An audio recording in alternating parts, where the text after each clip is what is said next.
মসজিদ আসলে এটা অনেকের থেকে শুনেছি যে অনেক ভালো একটা মাজার। আমি এমনিতে স্পেশালি মাজারে কোনো বিশ্বাস না। ये जगह तो बहुत पवित्र जगह है और बहुत सुकून मिलता है ऐसी जगह आके। যেখানে আসেন আল্লাহ বিল্লাহ করেন, কিন্তু এভাবে কিছু জায়েজ হবে না। মোমবাতি জ্বালান বা সে বিভিন্ন আই ডোন্ট লাইক।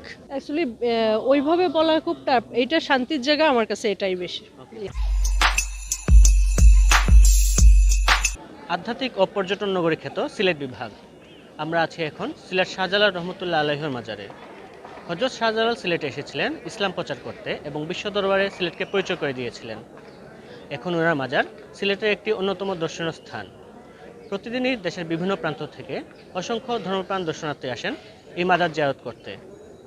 আজকের পর্বে আমরা মাজারে আসা দর্শনার্থীদের সাথে কথা বলবো।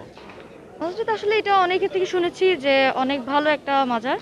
আমি এমনিতে স্পেশালি মাজারে কোনো বিশ্বাস না, কিন্তু এটা অনেক স্পেশাল একটা মাজার হযরত শাহজালালের। দ্যাটস ওয়াই এখানে মাজারে আসছি। আমি আসলে নামাজটা পড়ে চলে যাই, এটাই।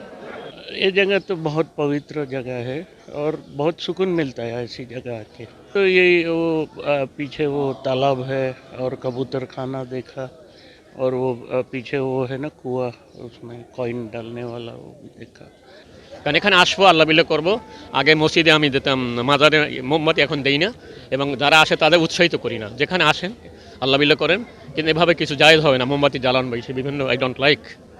আমি যতটুকু জানি আর কি, এই হলো। আর জিয়ারত করি, যখনই পাই ওখানে যাই, দোয়া দুধ পড়ি। কিন্তু ঘরে যাবে না, অনেকে মহিলারাও আছেন যেমন নাকি। এখানে পর্দা হলো মেইন, পর্দা ফুসলে সহ মেয়েরা আসতে পারে, অসুবিধা নেই। আর এখানে অন্য সম্প্রদায়ের মেয়ের লোকেরাও আসেন, সেখানে ওখানে বসে ওনার ভাষায়, ওনার ধর্মের ভাষায় অনেক কথা বলেন। এই মাজারটা আমার অনেক পছন্দের এবং শান্তির জায়গা। আমি এখানে অনেকবার আসছি। আমি থাকি ঢাকাতে, তো আজকে আসছি ঢাকা থেকে। তো প্রথমেই এখানে আসছি আর কি, মাজার জিয়ারত করলাম এখানে। অ্যাকচুয়ালি ওইভাবে বলা খুব টাফ। এটা শান্তির জায়গা, আমার কাছে এটাই বেশি। বিসমিল্লাহির রহমানির রহিম।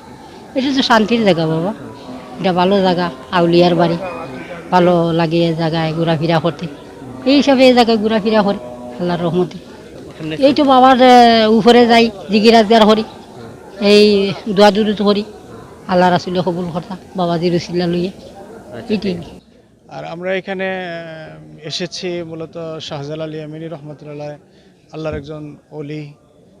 তার মাজার জিয়ারত করব, আর দোয়া করব নিজেদের জন্য, তাদের মাগফিরাতের জন্য।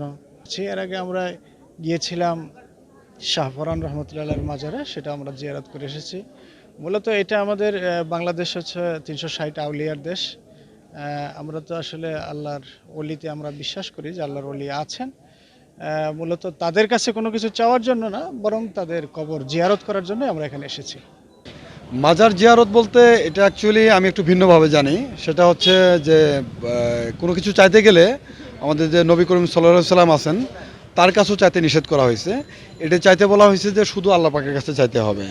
এখানে স্পেশালি জিয়ারত আমি ওইভাবে ওই হাদিসগুলো জানার পর থেকে আমি এগুলো মানি না।